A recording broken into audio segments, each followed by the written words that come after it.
morning. Sam Patterson with PATUE, live from the floor of NCCE. Today we're here with Ed.D. of Troxell. And Troxell is a company where instead of just bringing one piece of equipment, they're actually bringing teachers everything they need to be a connected educator. And Andy's going to walk us through their three-piece connected classroom, essentially in a box. Hi, Andy. Morning, Sam. So what we have here is what we would consider a three-piece classroom. It's got a AverMedia document camera. This is the model F15. We have a Hitachi interactive projector that is on a tabletop stand. This is the CP-AW2519N. And we have a front row Juno system, which is a installation-free classroom audio system that we're also using to record this presentation. So the first thing that we're going to do is I'm going to launch the session, and I'm going to activate the software that comes with the Juno, and I'm going to start a recording. When I start a recording, you'll see that it counts down for me, and what it's going to do is when it starts recording, it is locally saving this recording to both my desktop, and it's also saving it to a shared folder hosted on the network. So what I can do at this point is, if a student is absent or if this is a flipped classroom, is I can go in here and anything that I do on my interactive surface, say for example, I want to draw a shape, that shape is going to auto-fix itself, and it's also going to be saved in audio and video format. I can then go in, I can change the color of that. Let's go ahead and add, say, green to it. It'll autofill. And then I can manipulate that object, move it around my workspace.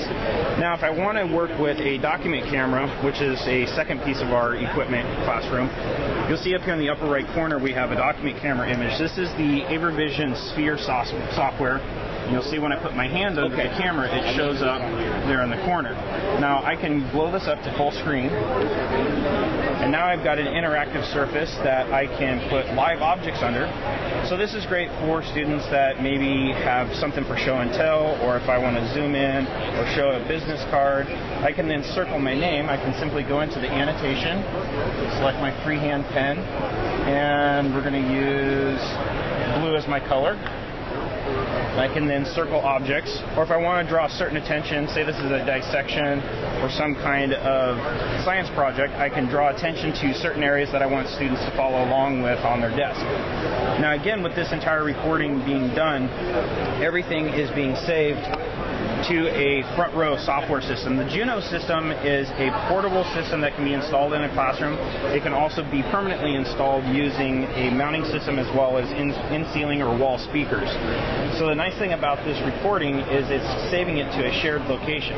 The shared location is either Google Drive, you could put it into Dropbox, or any shared location on the district server. You have full control over the volume of your speaker here. You also see that I can have 2 microphones active.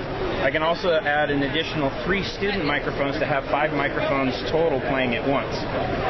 Now, if I were to stop this recording, what it's going to do is it's going to process this, and you'll see up here in the taskbar, it's encoding this and it saves it in an MP4 format. So this is easy to post to blogs, to web pages.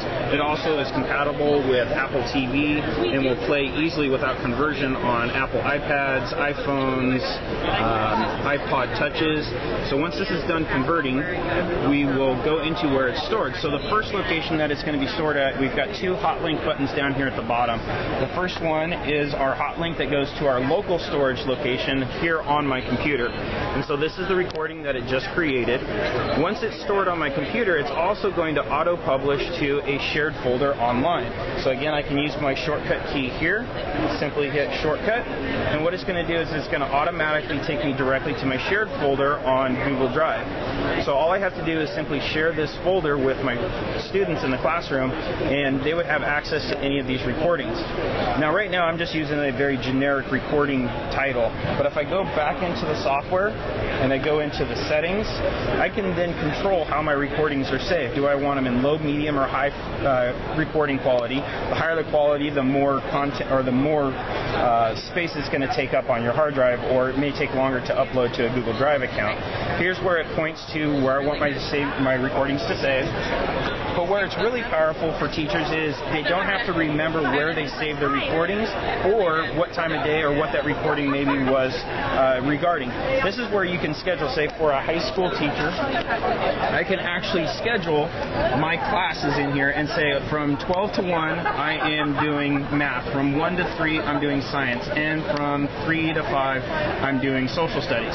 It will automatically save based on the day of the week, the time of the day, to that location with that name, so teachers don't have to remember where they saved their files, what was happening during that.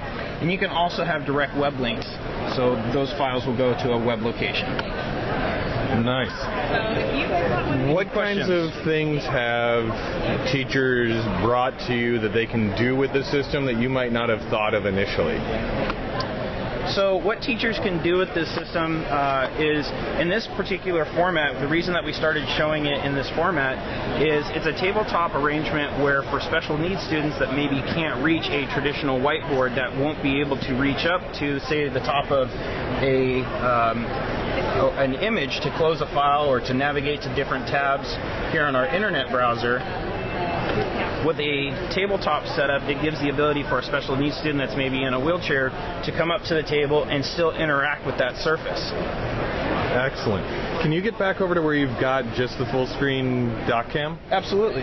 So we can go into our Sphere software. So if you were to take this same thing and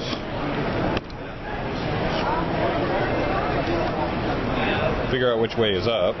So what we can actually do too is here, if we go into our dot cam controls, we've got a rotate feature here. So right now, it's, as you can see, the text is upside down to the presenter, but it's right side up to the attendees. So what we want to do is we actually want to rotate our image. And then we can flip this over. And then flip that over. And so now the image is right side up to the presenter and right side up to anybody watching the presentation.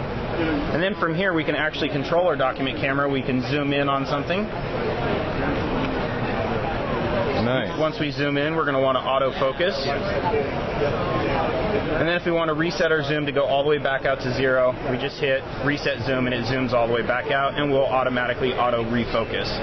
And with the annotation and record features, like if I had this set up, I would use this to actually respond to student papers, because if I had a student paper underneath here, it's easy enough for me to say, okay, right here, this is what you were doing here, this is what you were doing here, this is what you were doing here. Next time, try to pay more attention to this. Absolutely. And with this being integrated into the front row audio system, it also gives you the ability to record any text that you do, so then it can be reviewed by the student when they get home. They can log into that Google Drive account and review what you did. You can give a recording. That way, if a student is sick or absent that day, they can still get a review of what you had to say about their essay, their homework. The other way that you can use this is this integrates with a program called GradeCam. And GradeCam will allow this document camera to actually integrate directly with what would be considered like a Scantron sheet, so a bubble sheet. Students fill them out, they put them underneath the camera, it automatically grades the paper for the teacher. Cool. Well, that's all very exciting. Thanks so much for sharing it with us. And absolutely. I really appreciate how you guys are really focusing on, these are the things that work together to make a good connected classroom, because otherwise I think teachers are left to try to kind of hobble it together on their own. Absolutely. Thank you, Sam. Thank you.